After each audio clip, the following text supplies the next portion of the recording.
The Police Commissioner says the rollback. Right, Morena, good morning, and thank you so much for being here today. I'd like to start by acknowledging our surroundings here at the Glen Eden RSA. Glen Eden RSA, like many clubs around the country, is at the forefront within our communities of the remembrance, support and advocacy work that they help to lead. And so I do want to acknowledge Mr West on behalf of the local RSA, but also the RSA as a national body and the leadership that they've provided, indeed as an institution in this country for many years, helping our communities to come together, particularly on Anzac Day, but actually the work that is not seen by many, 365 days a year supporting our veterans. I'm delighted that Mr Martin Dunn, representing the RSA's national body, is here with us today. Thank you for your service, sir, in uniform at the highest level of our Defence Force. And I wonder if you might be prepared to make a couple of remarks following the initial statement that I make before we invite our friends from the media to ask any questions and make any comment that they might wish. The reason that we're gathered here today, and it's a significant day, being Poppy Day, a fortnight before Anzac Day, of course, is that the government has heard the call that has been made by the veterans community and the defence community over many years that it would be appropriate to recognise more of our ex-service personnel as veterans. The reason for this is because at the moment in our statute book we have a Veterans Support Act which sets out the definition of the veteran for the purpose of providing support entitlements. It's appropriate that the Act recognises those who served before 1974 as having qualifying service. That was the date at which the ACC regime was brought in, meaning that workplace injuries and accidents would be covered in that way. For personnel who joined and served after 1974, the regime under the Veterans Support Act is that if they were injured or ill in the course of that duty of qualifying operational service, as defined with a significant threat level environment, then they would be entitled to particular forms of support from the state through Veterans Affairs government agency. It seems to me that is appropriate, and so today turns to the question then of how we can appropriately recognise people who have served faithfully in this country and overseas representing New Zealand in a way that deserves the respect, the honour and the consideration of their fellow New Zealanders through the government. For that reason, we're announcing today that the government will introduce and pass a Veterans Recognition Bill. The thrust of that will be to broaden the definition of former Defence Force personnel who are recognised as veterans. At the moment, the proposal is that those who have obtained medallic recognition, that is to say they've served in a particular way, perhaps a deployment that doesn't meet the threshold of qualifying operational service, or excellence or bravery, or having been awarded the medal that all Defence Force personnel are awarded after 3 years in the uniform of the Navy, the Army or the Air Force. And so that's the starting proposal. I know there'll be considerable public discussion and within the current and former defence community there will be views about whether we should go further and have a broader definition. There will be others too, admittedly, who would argue that we need to maintain a reasonably tight definition of veteran for the sake of preserving the mana of that title. It seems to me that the conversation will be helpful, but we do need to move forward from this discussion having taken place across the nation over many years by proposing legislation that will provide a particular forum through the Select Committee process and by people being able to contact their elected representatives to have their view on the matter heard. So I welcome that discussion, I welcome that debate, and I look forward to hearing where others believe most appropriately the line can be drawn.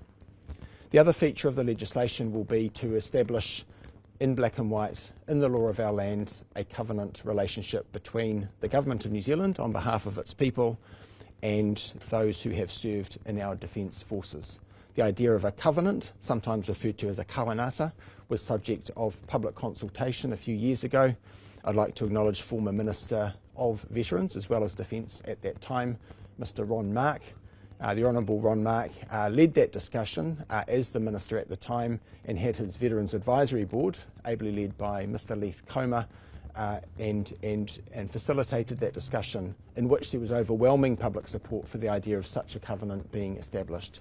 The idea would be, in the first instance, to recognise formally the commitment that is made by those who wear the uniform, but also to underline and state very clearly for the record that all who have served should be treated with the dignity and the respect that that service should see them due in their later years in particular. In addition to the legislation, which will include the covenant, the other measures that we're announcing today is that we will be establishing a National Day of Recognition for veterans. Working title might be Veterans Service Recognition Day, but we're open to the discussion publicly about what that might look like. And I do want to acknowledge particularly the RSA in this context. It was the RSA that first proposed the idea of a National Day of Recognition for veterans. And I do want to emphasise that Anzac Day will of course remain a hugely important date in our calendar. The 25th of April is embedded in the New Zealand psyche, and we will continue to celebrate no less vigorously, and in fact perhaps even more meaningfully as the years go by, the historic sacrifice that was made not only in Gallipoli and the Army Corps that lends its name to that day, of course, but in subsequent years up to and including the present day and those that currently serve. We want to honour and respect them in a way that is appropriate, but we also think that by adding an additional day in the year in which our veteran community can be recognised, including contemporary veterans who are often not recognised or understood in the way that those of us with grandfathers or uncles would recognise in terms of the contribution that they had made in previous years. Veterans these days include male and female, old and young, and the challenges they face can be around mental health as well as physical health challenges. So again, broadening that discussion and opening up a public space for recognition of veterans in the broadest sense possible, in addition to those questions of nationhood and other discussions that inevitably occur around Anzac Day. Finally, we will establish an annual awards ceremony, which by way of working title we might call Veterans Service Awards. The idea there is twofold. One is to recognise veterans who are continuing to contribute to this country, notwithstanding that their service as regular or reserve personnel may have come to an end. If they continue to serve the nation in a way that embodies the ideals and the values of the military service, the courage, comradeship and commitment and so forth, then we think that's worth celebrating.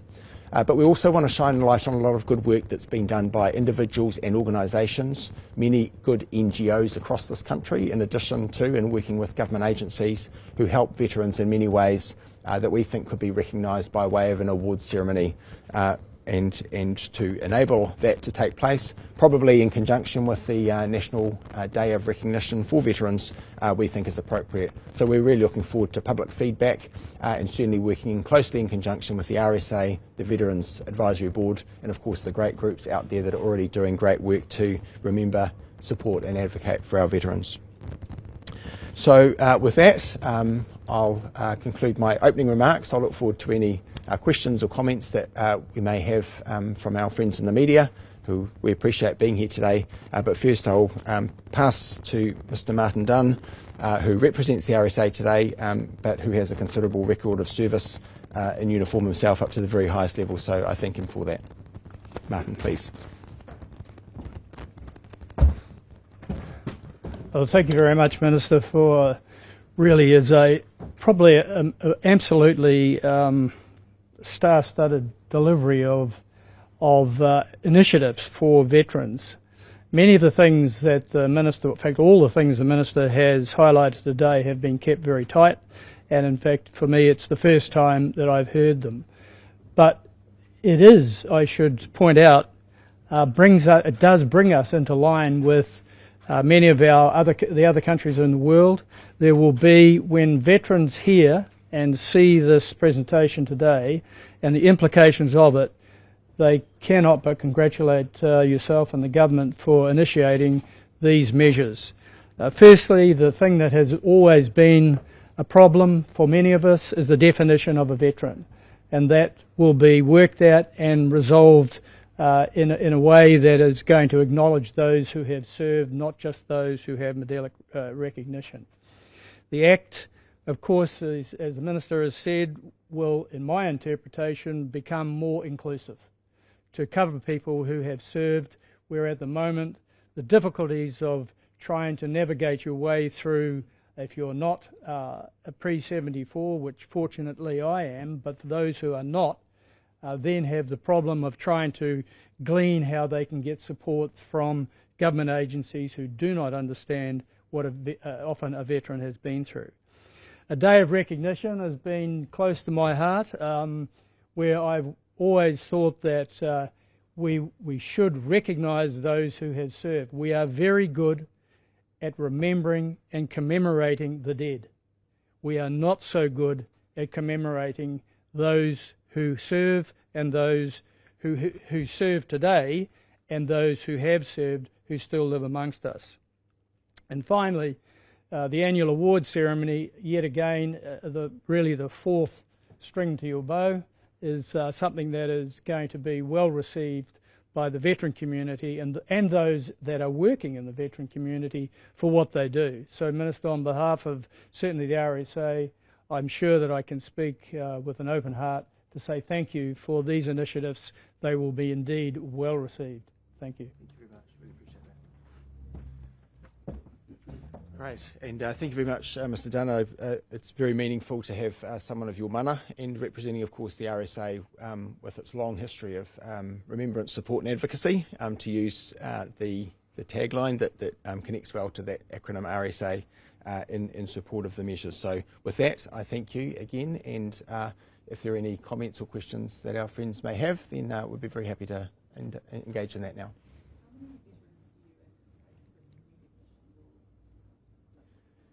Yeah, it'll depend exactly where we draw the line, but in terms of the current proposal, it could be around the 100,000 additional ex-service personnel who would be recognised as veterans. The calculation is, roughly speaking, that there are 140,000, we think, who might be in that cohort, with subject to caveats about record keeping and databases from Defence and then through to Veterans Affairs, and we're playing a bit of a catch-up game in terms of the data, including in the way that services are provided. But some 40,000 we think might be currently recognised under the Veterans Support Act, so the additional 100,000, roughly speaking, we think would have the benefit, and yes, in a symbolic way, as compared with necessarily having additional entitlements, but we think there's a large cohort of our fellow Kiwis whom others might be pleased to be able to recognise in that way. Yeah, I mean, we think that in terms of financial cost, relatively little, because the thrust of it is providing recognition in a way that will be meaningful for veterans, in a way that's distinguished from opening up the support entitlements under the Veterans Support Act. And for anyone who might be tempted to think that symbols and acknowledgement of that kind is less meaningful, I would of course respectfully encourage anyone to consider the value of a medal to the brave women and men who go into battle literally, but also serve the country in many other ways. And sometimes these intangible symbols of recognition we think are really important. We think about the flags, the poppies, of course, and the other ways that we understand the ideals and the interests of New Zealand that are represented by the service. So while there's relatively little financial cost, we think nevertheless that the value that will be obtained by these measures, we hope will go beyond that. No. Minister, in terms of Willie Apiata's gesture just the other week, what does that mean to you and the importance that holds within this announcement? Yeah, I was very moved by Warrant Officer Apiata's gesture, and I recognise that he carries with him, including in his mind embodied in the Victoria Cross itself, the idea of the comradeship as well as the courage and commitment that is encapsulated, and so he felt as though on behalf of those who have been having this conversation about increased veteran recognition, that was an important symbolic move to make. I was really pleased to interact again with Mr. Apiata since that time, and I look forward to remaining in touch with him and of course all others who have an interest in the matter. So I was really touched by that, and I look forward to an ongoing conversation with him about what it will mean and what we can do further for our ex-service personnel. I just have a question around, so there's been criticism of the government not having a formal registry of veterans in this country, so that 100,000 to 140,000 ballpark figure Yes. is the number of veterans, it's an estimation. Will there be a development of a formal registry for veterans, and also, you know, of the mental health and the mental health areas of veterans who have committed suicide? Are you going to be looking at that? Yeah, look, a very fair question and a good one. And for many years now, it's been acknowledged that there is a gap in terms of our understanding of veterans' needs, partly because that database has not existed in a single form. At the risk of getting technical, the good news is that some of this will be resolved by the introduction of an information sharing agreement across government agencies, so that the New Zealand Defence Force, who sign people up and gather their information for the purpose of operating as sailors, soldiers and aviators, will then be able to pass that information directly without question to Veterans Affairs and other government agencies who would support them. For example, and including in the case of mental health crises. In terms of statistics of those who have ended their lives or otherwise face challenges in the mental health space, the coroner doesn't collect information by occupation whereby a veteran would be designated specifically, so more work would need to be done in that space to enable that. But I think the broader point is that if we understand our veteran population in a way that's actually meaningful and gets the number of veterans who face mental health challenges up to and including suicide to the appropriate number, which is 0, until such time as we can do that, then collecting the data is only half the picture. The more important thing is to provide the services, and I'm pleased to say over a few years now and prior to the formation of the current government, so just emphasising the bipartisan effort that's been made, the formation of a Te Arataki Symposium, where different government agencies that otherwise might be likely to operate in silos, work together, but also with the NGOs, including the RSA, but also lots of other great community organisations, including iwi in different areas such as Whakatane, and they come together, share their information so that we have fewer instances of veterans feeling like they've been left out in the cold, with the institutional support having been wrapped around them while they've been in uniform, while they've been on base, even while they've been on deployment, in a way that becomes invisible and has tended in the past to melt away once they leave the Defence Force. And will there be any money or resources dedicated towards supporting veterans in that mental health space? Yeah. That's being considered. Yeah, I mean, the initiative that is the Te Arataki Symposium is directed not only to ensuring the functioning of the system better on its current footprint, but also to identify any gaps or additional resource needs. So that's work that I'm staying really close to, because I want to understand what government might need to provide further in that place. But I would also like to highlight that the newly formed Veterans Advisory Board, with the previous composition of the board having performed a great role, but with new members on board, and with me having come in as Minister, I have had opportunity to give them some direction about the kind of work that I'd like them to focus on. Between them and the Veterans Health Advisory Panel, I've made it clear that mental health for veterans, contemporary and those who have served some time ago, is a strong priority for me and the government. Minister, in terms of the select committee process, you mentioned earlier the sort of intangible benefit of being recognised as a veteran. Would you hope that many veterans come up through that select committee process and explain what it's been like to not be recognised as a veteran, sort of explain that in full so it's on the record? Absolutely. I think, if I may say, it's a really good point that we'd like as wide engagement as possible, and there'll be people who have had family members or perhaps work colleagues or others in their daily lives that they're aware of have served, but and potentially haven't had that brought to the fore or recognised for what it is. But certainly for those who are in that category of not having been recognised by veterans, we would absolutely welcome them to submit to the Select Committee, to appear if possible. And I mean, there's one gentleman particularly I'm thinking of who I'm sure will come along and make himself known. He served 52 years in the Navy, but according to the current law of the land, isn't a veteran. And he's done deployments that fell short of that threshold in the Veteran Support Act.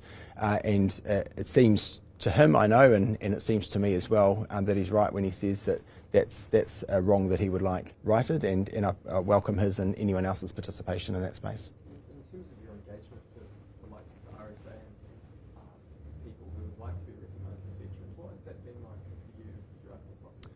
It's been very humbling actually to interact with our veteran community. I find that so anyway.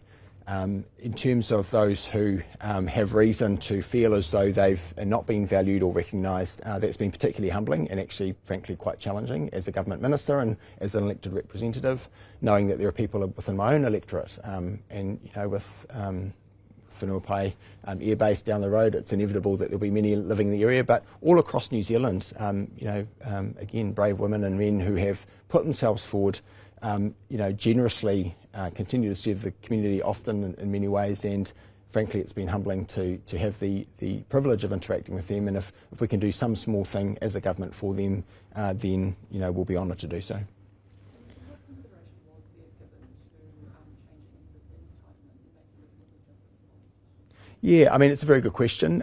I think the reality is that the first step along the path of providing greater recognition and support is in relation to some of these intangible kinds of ways of understanding and valuing the service. In terms of the support entitlements, from my point of view, the key thing is that we don't spread too thin the resources that are currently available. And certainly for those that are injured or ill in the course of service that is qualifying operational service under the Act, it seems to me that is appropriate to remain the priority. But I would also say in terms of the way that system's administered, additional resources have been obtained with $4 million in the last budget to have faster processing of the claims. For those who have served and in oftentimes in later years of their lives, knock on the door of government and seek the support for which they are rightly entitled, to then have delays in processing those claims seems to me unfortunate at best, unfair perhaps, and certainly a breach of the spirit of the commitment made in the Veteran Support Act. So we've worked hard to try to get those claim processing times down, and things are moving in the right direction. And if there are no other questions, then it remains for me again to thank our hosts, Gleneden RSA, Mr. West, to you and your team, thank you for graciously allowing us to be here in this place. I know that in 2 weeks exactly there will be much activity from everyone in this community, and the same will be true in clubs across New Zealand, and I strongly encourage every New Zealander who is able to go to their local RSA, support those commemorations in a way that is appropriate and right. And in the meantime, thank you for the opportunity to talk with you all about the veterans recognition measures around the award ceremony, the legislation to include that covenant or kawanata as proposed originally by Ron Mark, and that National Day of Recognition put forward by the RSA is beautifully articulated by Mr. Martin Dunn. So thank you to you all for being here. Best wishes, lest we forget.